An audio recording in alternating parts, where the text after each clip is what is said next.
Dauli, we Dauliva, nini?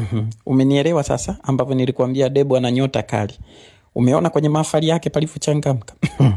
Wewe mdogo wangu Kisa. Kwanza nimeshangaa. Amewezeje? How did she manage to pay those nani bands? Wewe dada na wewe umepoa. Sio bendi wale ndo wakwe zake. Na hapo just imagine hajaolewa. Wakwe zake.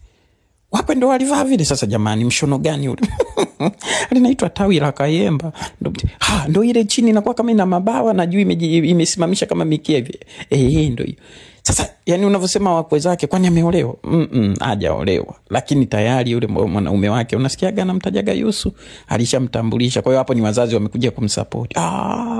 Mwe jamani wameshona vizuri. Ni wapogolo.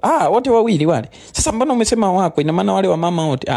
Huyu mmoja sasa ni dada yake. Ila wanapatana na wale upande wa wako ndio maana na wenyewe wakashona sare. Sasa kwa nini walikuja kwa na yale na shangazi kaje?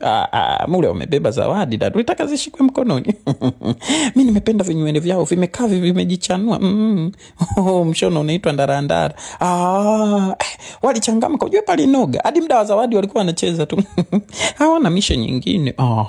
Kwa hiyo sasa dada, unavyosema hivi, wanavyocheza hivi ni kwamba wamefurahi, kwamba ni mtoto wao amepata mwanamke msomi, au tu ni wao ni vibe lao. Wajui wapogolo, wanapenda muziki, wanyime chakula. Na watoto nao walikuwa wengi, wale sasa majirani zake.